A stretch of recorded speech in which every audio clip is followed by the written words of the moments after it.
Bismillahirrohmanirrohim. Ya Rabbi, ushbu muborak kunda xatmi Qur'onlar, qiyomul layl, qadr kechalarda qilinayotgan iltijo duolarimizni maqbul aylagin ya Rabbi.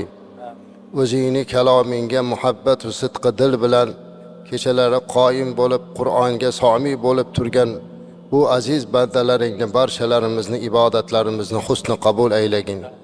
Qur'oni Karimning har bir harfiga va'da qilingan savobdan barchalarimizni bahramand qilgin ya Rabbi. Ya Rabbi, bugun diyorimizda masjidlarimizni barchasida xatmi Qur'on bo'lib duoga qo'l ochib turilarkan, bundan tashqari domlalarimiz, noiblarimiz, otin oilarimiz, ahli ilmlarimiz tomonidan 10 mingdan ziyod xatmi Qur'onlar bo'ldi. Masjidlarimizda 1700 tasda bugun xatmi Qur'on bo'lib, qo'llarimizni duoga ochib, o'zingni rahmatingni umid qilib duo va iltijolar qilib turibmiz. Ya Rabbi, o'zing duolarimizni qabul aylagin.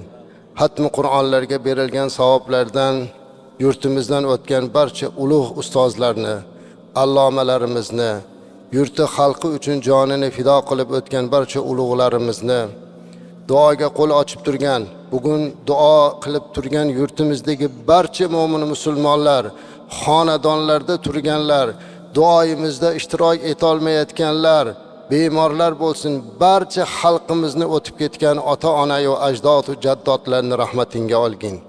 Qur'on nuri bilan munavvar qilgin. Orqasidan duo qiladigan yo'q bo'lib qolgan g'arib g'urabolarimizni da rahmat qilgin ya Rabbi.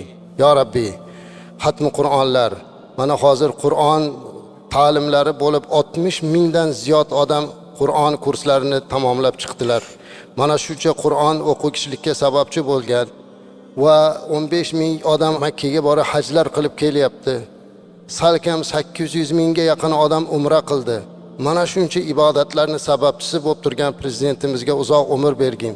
Bugungi xatmi Qur'onlar duolarimizdan prezidentimizni o'tib ketgan ota-onasini bahramand qilgin.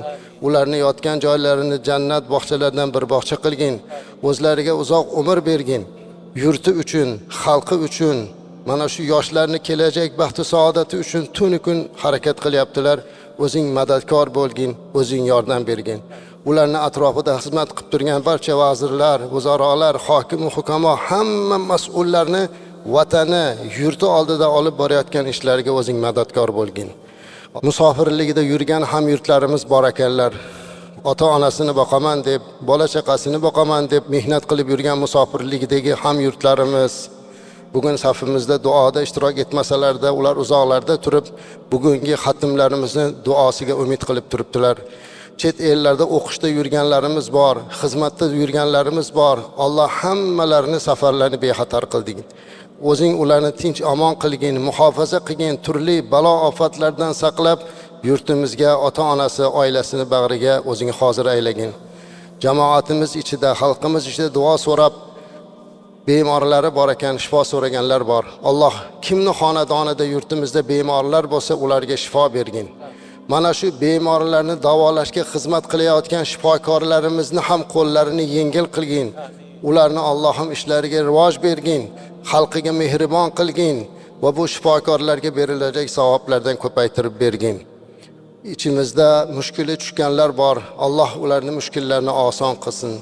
Qarzdorlarni Alloh qarzlariga o'zi osonlik bilan uzilishligini nasib qilsin.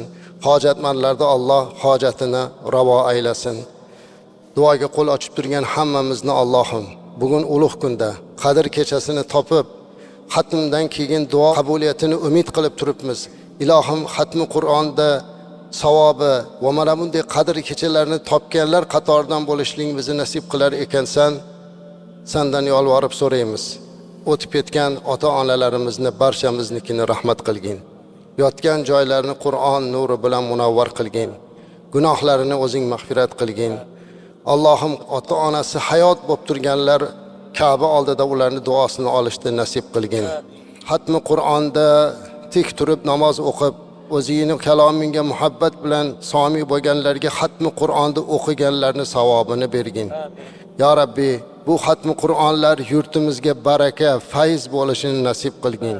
Bu duolarimiz bilan yurtimiz yanada obod bo'lsin. Osmonimiz musaffo bo'lsin. turli balo ofatlardan o'zing saqlagin. Yurti elimizdagi barchalarimizni bir-birlarimizga muhabbatlarimizni ziyoda qilgin. Ya Rabbi, jonajon vatanimizdagi barcha xalqimizni, yoshlarimizni ilmu ma'rifatlik, vataniga, yurtiga sadoqatlik, oilasiga, ota-onasiga yaxshi xizmat qiladigan, ularning rizoligini topadigan avlodlardan nasib qilgin. Ushbu yurtda xalqi uchun xizmat qilib turgan barcha xizmat egalari, jumladan ushbu bir oy mobaynida bu bizni tinchligimizni, xavfsizligimizni ta'minlab turgan huquqni muhofaza qiluvchi tashkilotlar, ichki ishlar, Milliy gvardiya bir oy mobaynida qattiq xizmat qilishdilar. Allohim bularning xizmatlariga ajr bergin. Allohim mana shu bir oy mobaynida imom domlalarimiz mihrobda turib mau'iza hasanalar qildilar, ibodatga imomlik qildilar. Allohim bu imom domlalarimizni, ulug' ustozlarimizni, jumladan diniy idorada xizmat qilib o'tib ketgan muftiylar, ulamolar, barcha olim va fozillarni hammalarini Allohim yotgan joylarini Qur'on nuri bilan munavvar qilgin. Imom domlalarimizni faoliyatiga o'zing rivoj bergin. Taqvo, ilm o'zing fazilat bergin. Xatmi Qur'onga o'tib bergan qorilarimizni ota-onalariga jannatda tojlarni kiydirgin.